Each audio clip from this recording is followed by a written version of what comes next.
ओम नमो भगवते वासुदेवाय। ओम नमो भगवते वासुदेवाय। ओम नमो भगवते वासुदेवाय। ओम अज्ञानतिमिरान्धस्य ज्ञानाञ्जनशलाकया चक्षुरुन्मिलितं येन तस्मै श्रीगुरवे नमः। श्रीचैतन्यमनोभीष्टं स्थापितं येन भूतले स्वयं रूपकदा मह्यं ददाति स्वपदान्तिकं। वन्देऽहं श्रीगुरो श्रीयुतपदकमलं श्रीगुरून् वैष्णवांश्च श्रीरूपं साग्रजातं सागणरघुनाथान्वितं तं सजीवम् साद्वैतं सावधूतं परिजनसहितं कृष्णचैतन्यदेवं ये राधा कृष्णपादान् सहगणललिता श्रीविशाखान्वितांश्च। हे कृष्णकरुणा सिन्धु दीनबन्धु जगत्पते गोपेश गोपिका कान्ता राधा कान्ता नमोऽस्तुते। तप्तकाञ्चन गौराङ्गी राधे वृन्दावनेश्वरी वृषभानुसुते देवी प्रणमामि हरिप्रिये। पञ्चाकल्पतरुभ्यश्च कृपा सिन्धुभ्य एव च पतितानां पावनेभ्यो वैष्णवेभ्यो नमो नमः। नमो विष्णुपादाय कृष्णप्रेष्ठाय भूतले श्रीमते भक्तिवेदान्तस्वामिनिति नामिने। नमस्ते सारस्वती देवे गौरवाणी प्रचारिणे निर्विशेष शून्यवादी पाश्चात्य देशतारिणे। जय श्री कृष्ण चैतन्य प्रभु नित्यानंद श्री अद्वैत गदाधर शिवासादि गौर भक्तवृंद। हरे कृष्ण कृष्ण कृष्ण हरे हरे हरे राम राम राम हरे हरे।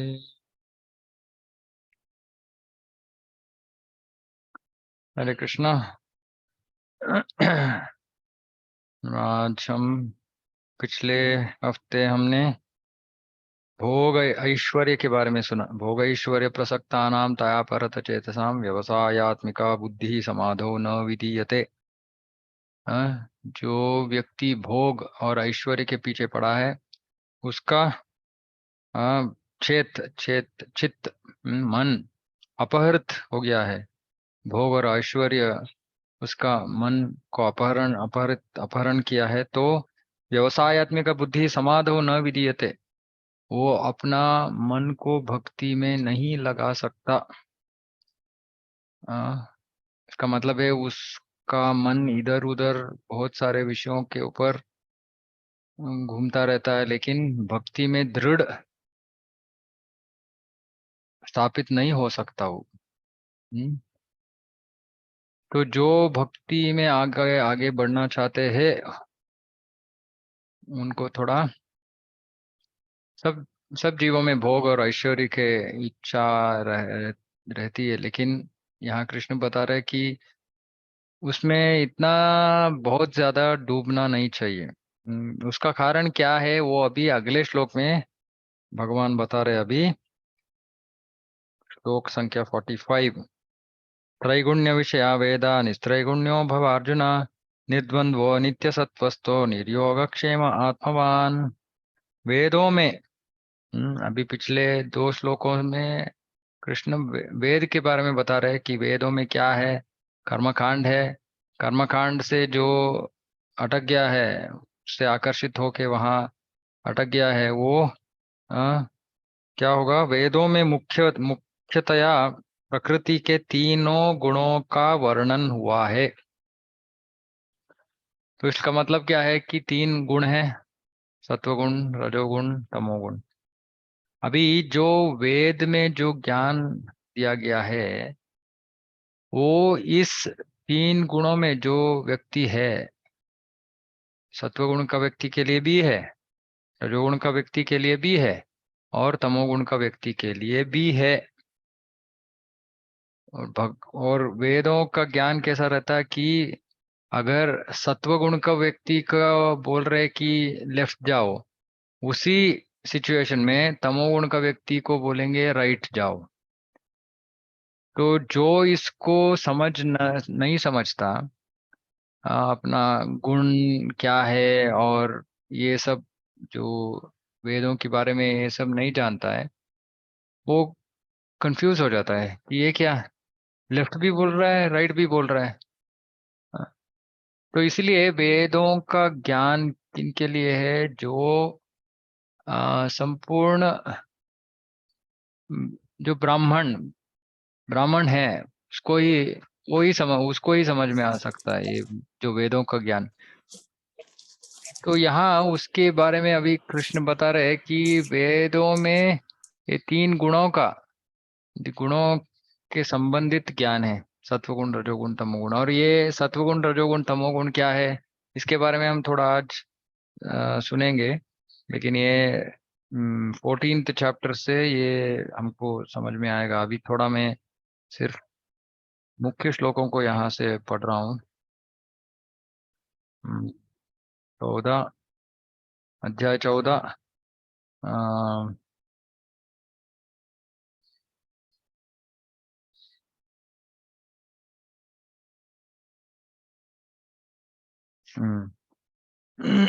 ना तत्र सत्वं रजस्तम इति गुणाः प्रकृतिसम्भवाः निबध्नन्ति महाबाहो देहे देहिनम् अव्ययम्। भौतिक प्रकृति तीन गुणों से युक्त है। ये है सतो रजो तथा तमोगुण। हे महाबाहु अर्जुन, जब शाश्वत जीव प्रकृति के संसर्ग में आता है तो वह इन गुणों से बंधा जाता है। हाँ, बंध जाता है। तो इसका मतलब क्या है, जब हम आत्मा, हाँ, शाश्वत जीव आत्मा इस भौतिक प्रकृति में प्रवेश और या भौतिक जगत में प्रवेश करते हैं, प्रवेश करने से पहले इस शाश्वत आत्मा को एक प्रकृति, ये भौतिक प्रकृति का आवरण में हम फंस जाते हैं। वो आवरण क्या है, भागवत में इसका वर्णन है। तामिश्रा अंधतामिश्रा, ऐसे बहुत सारे चीज है जो ब्रह्मा सृष्टि करता है। और उसका उद्देश्य क्या है कि आत्मा अपने आप को भूल जाए, उसका और भगवान के बीच में जो संबंध है उसको भूल जाए। अनम्यूट मत कीजिए, आपको कुछ प्रश्न है तो अनम्यूट कीजिए, नहीं तो बीच में डिस्टरबेंस हो जाएगा। हाँ, तो तमस अंध तमस, तो इसका मतलब क्या है कि जब जीव इस भौतिक जगत में प्रवेश करने की इच्छा करता है तो वो भूल जाता है कि वो जीव आत्मा है, भगवान का सेवक है, ये सब वो भूल जाता है। और वो सिर्फ उसमें मन में क्या रहता है, उसका क्या सोच रहा है कि मुझे यहाँ भोगना है, अम, भौतिक विषयों को भोगने के लिए मैं यहाँ आ रहा हूँ। हाँ, तो इसलिए मेरा और भगवान के बीच में कुछ संबंध नहीं है। तो इस मन स्थिति में हम इस भौतिक जगत को प्रवेश करते हैं। तो वो उस समय हम इस तीन गुणों से बंधित हो जाते हैं। क्यों? ये गुण क्या है, ये सत्वगुण रजोगुण तमोगुण। भगवत गीता में इसका वर्णन है कि ये तो गुण का एक और डेफिनेशन है। गुण का मतलब है रस्सी। हाँ, तो हम सब जो जीव है इस भौतिक संसार में, वो इस तीन गुणों से बंधित है, तीन रस्सियों से हम बंधित है। जैसे कि अगर हमें कोई किसी एक सिचुएशन में कुपित हो जाता है, क्रोधित हो जाता है, तो उसका मतलब है कि वो रजोगुण और तमोगुण से बंधित है। तो ऐसे जो जीव जो भी करता है इस भौतिक संसार में, वो भौतिक प्रकृति से प्रेरित है। भौतिक प्रकृति यानी सत्वगुण तमोगुण रजोगुण। तो इसका मतलब है हर व्यक्ति हर समय हर सिचुएशन में गुणों के द्वारा जो प्रेरित है वो कर्म करता है। हाँ, तो इसको थोड़ा मैं और इसको एक्सप्लेन करूंगा। सत्वगुण का व्यक्ति क्या है, यहाँ बोल रहे हैं।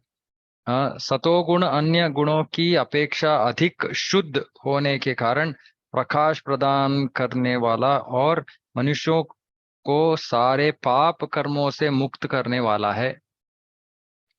प्रकाश प्रकाश का मतलब क्या है, वो ज्ञान, उसने ज्ञान प्राप्त की है। कौन सा ज्ञान? ब्रह्म ज्ञान। ब्रह्मन जानाति इति ब्राह्मण। ब्रह्मन, भगवान के बारे में उसने ज्ञान प्राप्त की है और पाप कर्मों से मुक्त है।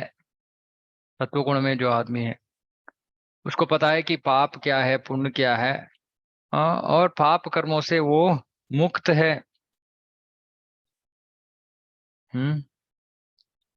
और रजोगुणी कौन है? रजोगुण की उत्पत्ति असीम आकांक्षाओं तथा तृष्णाओं से होती है। किनसे होती है? आकांक्षा, असीम आकांक्षा। ऐसे नहीं कि थोड़ा बहुत इधर उधर, नहीं, असीम, जिसमें जिसका सीमा ही नहीं है, इतना बहुत सारा आकांक्षा है। और तृष्णाएं, तृष्णाएं का मतलब है बहुत अतीव काम, बहुत ज्यादा काम, उसको तृष्णा बोलते हैं। हाँ, तो इससे होती है, और इसी कारण ये देहधारी जीव सकाम कर्मों से बंध जाता है। सकाम कर्म, सकाम कर्म का मतलब मैंने बताया पहले। सकाम कर्म का मतलब है कि कर्म कांड करके अगले जन्म में सुख पाने का इच्छा, वो सकाम कर्म है। हाँ, अम, तो इसका मतलब क्या है? रजोगुण का व्यक्ति हर समय उसमें कुछ ना कुछ आकांक्षा है, मुझे ये चाहिए, मुझे वो चाहिए। वो उसको हासिल करने के लिए वो कर्म कांड की प्रक्रिया पालन करता है। कर्म कांड का जो सब पूजा विधान है उसका पालन करता है। ये रजोगुणी है, और इसके पास समय नहीं है। भौतिक संसार में 99% लोग या उससे ज्यादा रजोगुणी या तमोगुणी।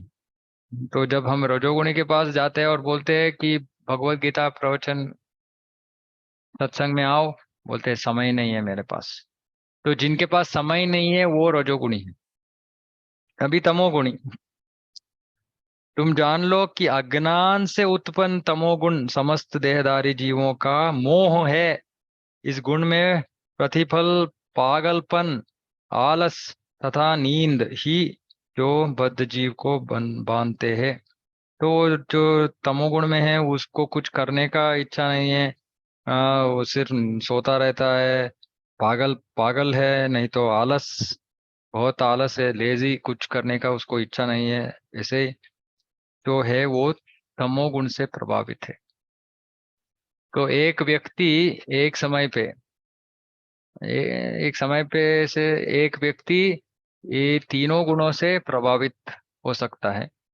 एक सिचुएशन में वो सत्वगुण में व्यवहार कर सकता है, दूसरे सिचुएशन में तमोगुण में हो सकता है, तीसरे सिचुएशन में रजोगुण में हो सकता है।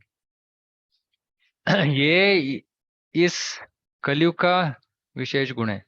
पहले जब वैदिक समाज था तो तब क्या था? चार वर्ण थे, ब्राह्मण, क्षत्रिय, वैश्य, शूद्र।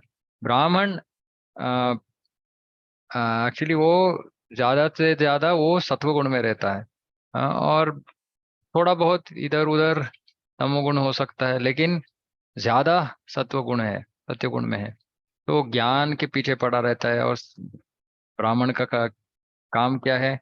ये पठन पाठन यजन याजन दान प्रतिग्रह। पठन, शास्त्रों को पढ़ना, पाठन, दूसरों को सिखाना, यजन या यज्ञ करना, यज्ञ करवाना, दान देना, दान लेना, दो, ये छह काम है ब्राह्मण का, और वो सत्वगुण में है। हम्म। और जो क्षत्रिय है वो रजोगुण में है।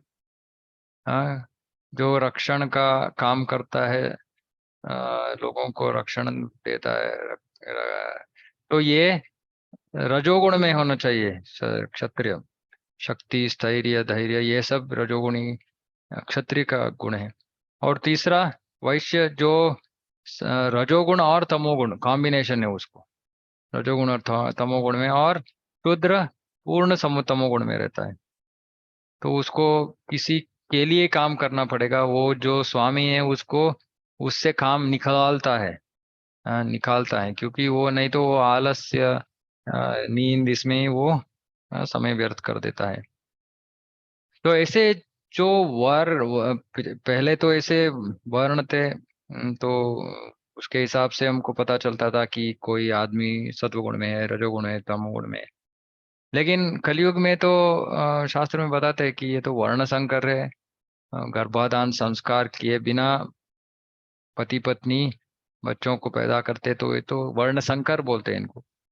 हम और खलो शूद्र संभवाः, ज्यादातर कलयुग में लोग शूद्र है, शूद्र का मनोभाव। तो जब भी समय मिलता है सोना चाहते, सोना चाहते हैं, नहीं तो अ, अ, आलस्य, संडे आएगा तो 12 बजे उठते हैं लोग। ये सब तमोगुण है। नहीं तो रजोगुण, पूरा हफ्ता ऐसे ही भागते रहते हैं। किसके पीछे भाग रहे पता नहीं, लेकिन भागते भागते रहते हैं।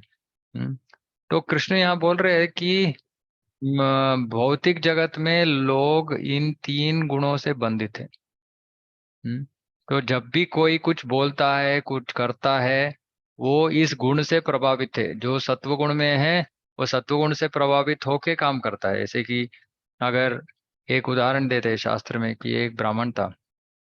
और ब्राह्मण तो नदी में खड़े होके वो उसका जो माध्यमिक उसका जो भी क्रिया है वो कर रहा है। और वो एक नदी में खड़ा है और वहाँ पानी, हाथ में पानी ले रहा है ऐसे, हाथ से पानी ले रहा है और उसमें हाथ में पानी में एक बिच्छू है। और बिच्छू काटता है, और बिच्छू काटता है और ये साधु ऐसे उसको ऐसे हाथ छोड़ता है और बिच्छू फिर पानी में गिर रहा है और वो अंदर जा रहा है। ये ब्राह्मण क्या करता है, फिर से उसको उठाता है पानी के साथ, फिर से वो काटता है। ऐसे ही चल रहा है। और जो कोई वहां देख रहा है इस साधु को बोल रहा है, स्वामी जी आप क्यों ऐसे कर रहे हैं? हाँ, आप उसको उठा रहे हैं और वो आपको काट रहा है, फिर से आप उठा रहे हैं। तो तब वो साधु ब्राह्मण बोलता है, ये तो मेरा स्वभाव है कि मुझे दूसरे जीवों का के प्रति अनुकंपा है।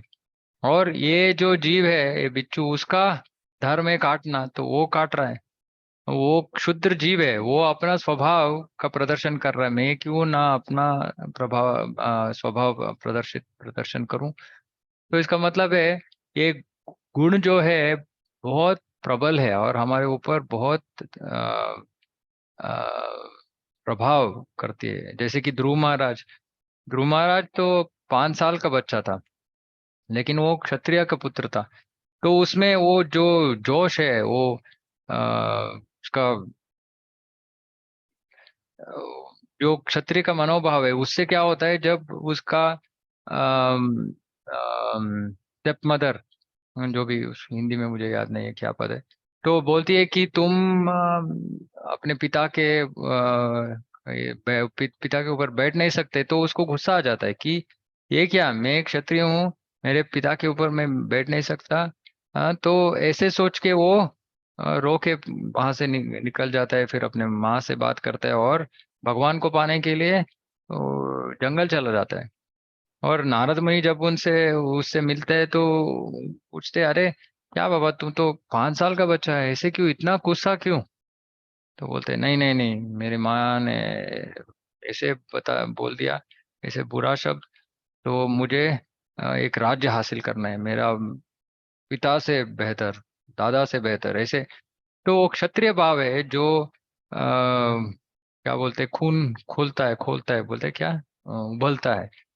तो वो ऐसे कुछ कोई उसको कुछ ऊपर नीचे कुछ बोल दिया तो वो सह नहीं सकता। तो एक क्षत्रिय भाव है। तो ऐसे ऐसे बहुत सारे उदाहरण है। जो वैश्य है उनको, उनका मन में क्या रहता है हर समय, कैसे पैसे बनाओ, कैसे इससे ज्यादा कैसे पैसा बनाओ। तो पैसे बनाने के पीछे पड़ा है। तो ये हमारा स्वभाव है।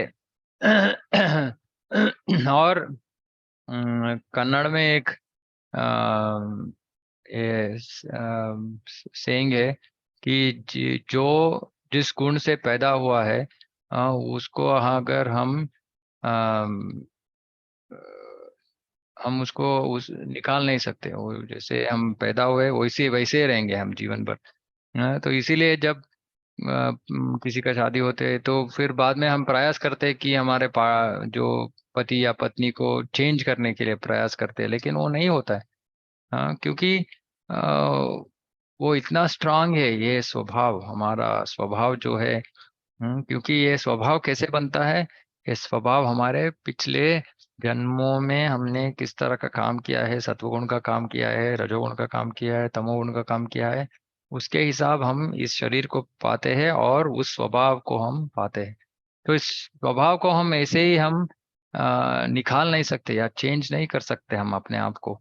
तो इसीलिए बहुत सारे लोग जो न्यू ईयर रेजोल्यूशन करते हैं, तो हाँ ये तो नया साल है, हाँ, मैं ऐसे गुस्सा करना छोड़ दूंगा, कुछ और छोड़ दूंगा, सिगरेट पीना छोड़ दूंगा, ये वो, लेकिन वो नहीं कर सकते। थोड़े दिन करते फिर फेल हो जाता है, क्योंकि वो उनका स्वभाव है। और स्वभाव से ऊपर आना बहुत बहुत मुश्किल है। लेकिन कृष्ण यहाँ अर्जुन को बता रहे हैं, त्रैगुण्य विषया वेदा निस्त्रैगुण्यो भवार्जुना। वेद तो इस तीन गुणों के बारे में ही, क्योंकि वेद तो मनुष्य के लिए है, और मनुष्य तो सत्वगुण में है या रजोगुण में है या तमोगुण में है या कॉम्बिनेशन में है। तो उसका जो अम, उसको बताने के लिए सत्वगुण के व्यक्ति के लिए कुछ विषय है, रजोगुण का व्यक्ति के लिए कुछ विषय है, तमोगुण का विषय व्यक्ति के लिए कुछ विषय है। तो वेद इन सत्वगुण तमोगुण रजोगुण के जीवों के लिए दिया गया है, तो उनके उनको जो सही है वो विषय वेदों में है। तो कृष्ण यह बता रहे हैं, मुख्यतया प्रकृति के तीनों गुणों के वर्णन हुआ है। हे अर्जुन, इन तीनों गुणों से ऊपर उठो। तीनों गुणों से ऊपर उठना है, उसका मतलब क्या है कि इन ये गुण जो है, मैंने बोला ना रस्सी, इनका प्रभाव से ऊपर उठना है। लेकिन सामान्य रीति से हम अपने स्वभाव को चेंज नहीं कर सकते, किसी दूसरे का स्वभाव को चेंज नहीं कर सकते। लेकिन कृष्ण यहाँ बोल रहे हैं कि तुमको इसके ऊपर उठना है।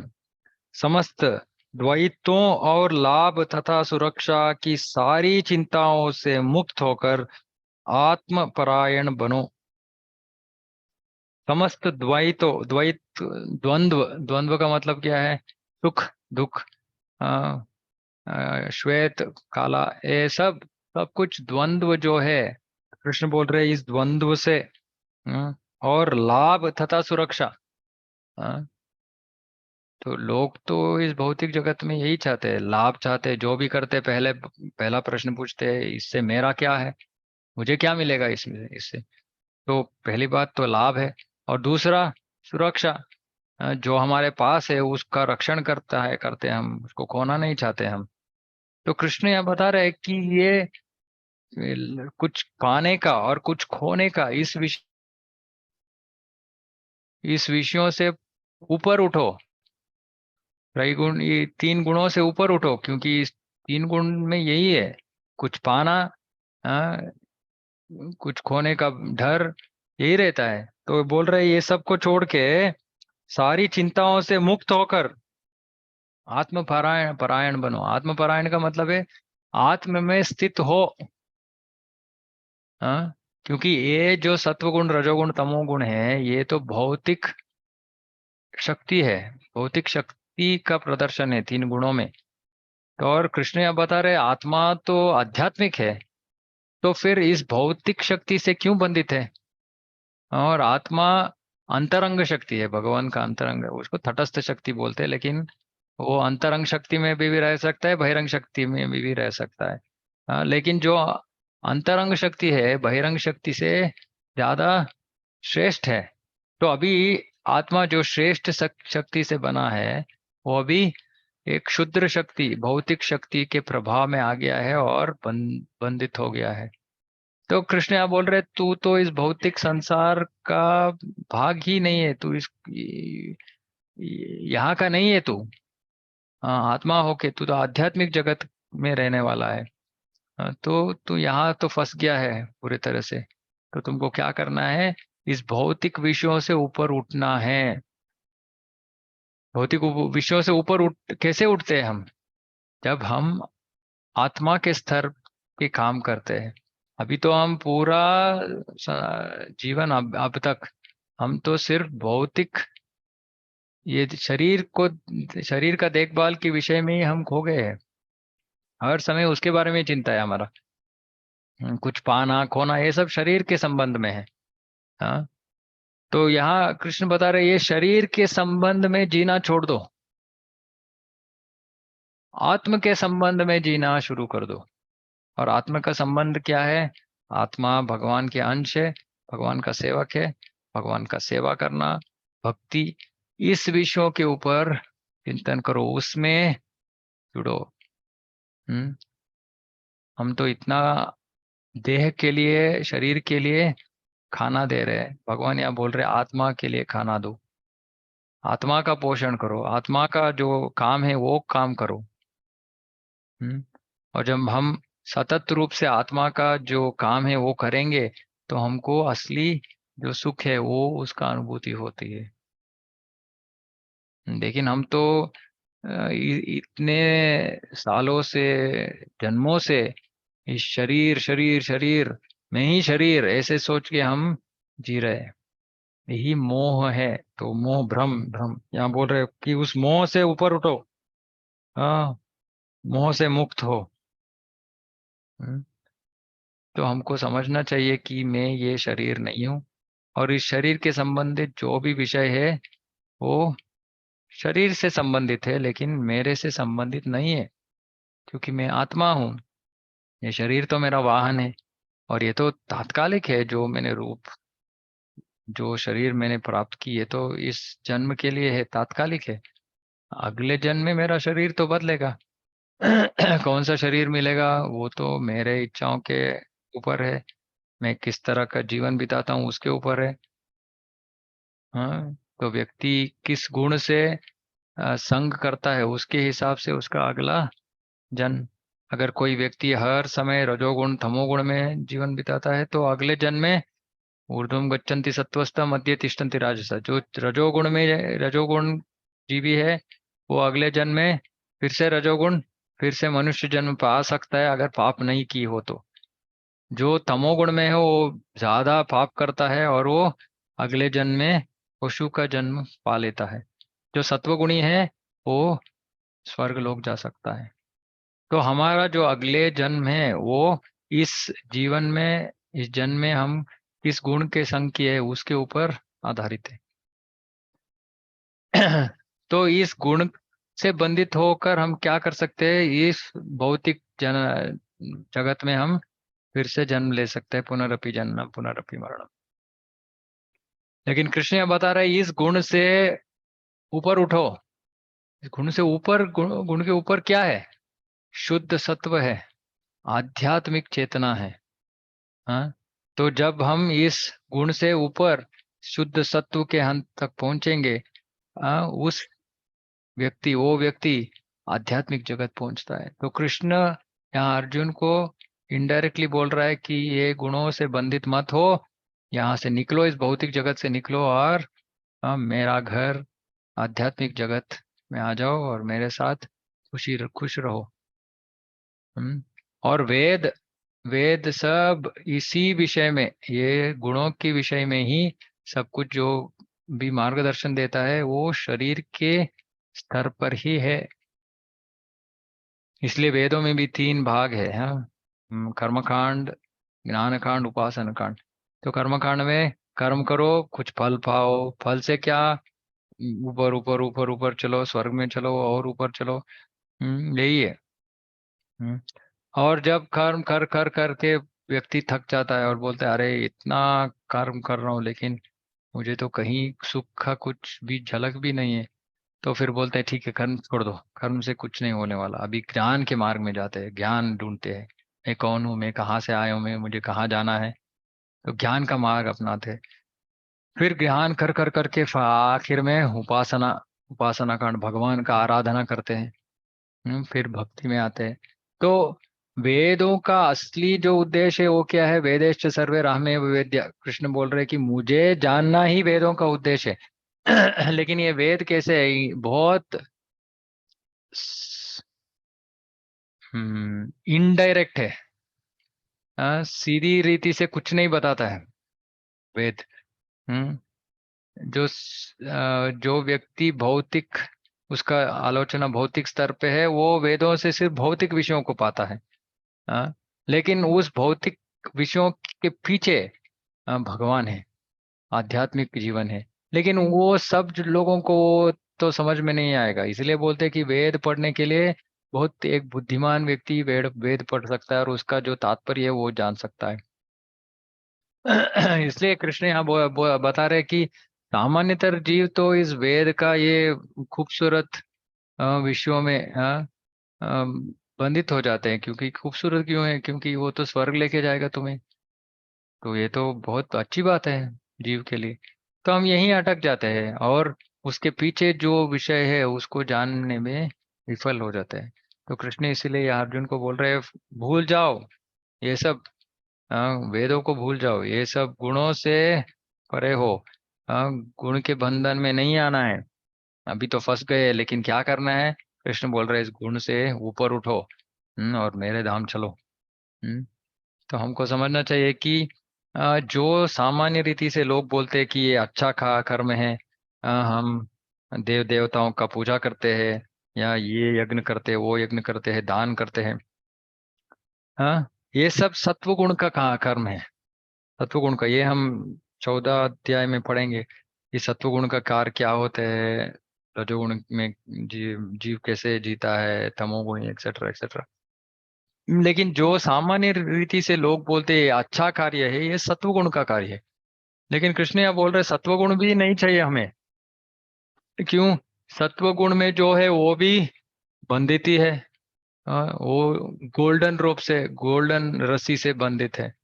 जो रजोगुणी है वो भी एक रस्सी से बंधित है, तमोगुणी भी बंधित है।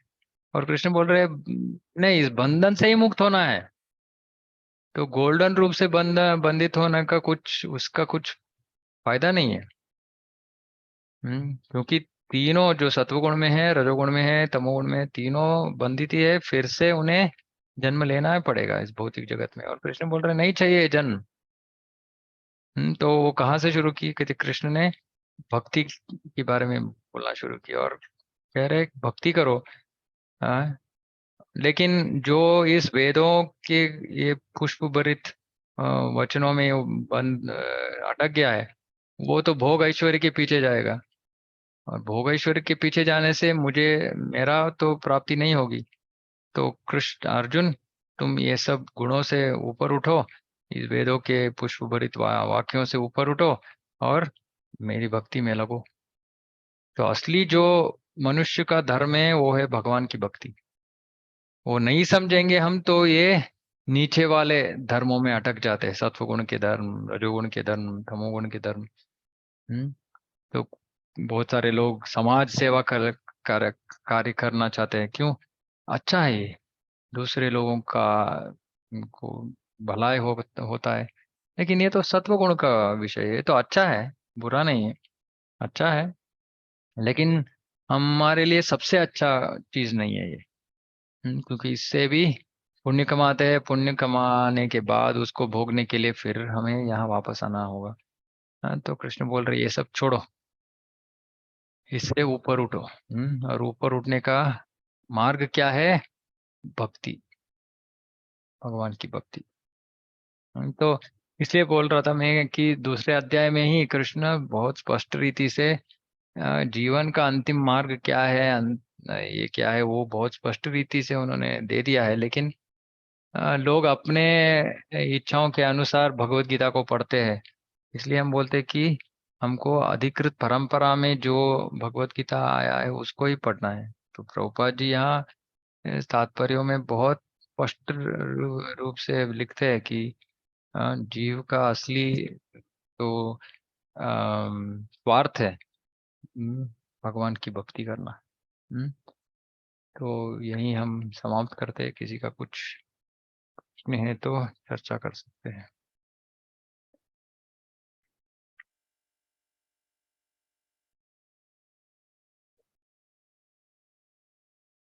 किसी का कुछ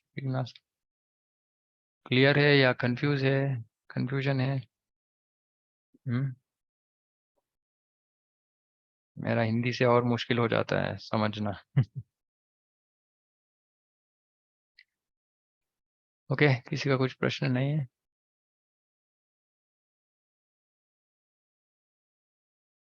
ठीक है, किसी का कुछ प्रश्न नहीं है तो समाप्त करते हैं। श्रीमद् भगवत गीता की जय, जगत गुरु श्रील प्रभुपाद की जय। हरे कृष्ण।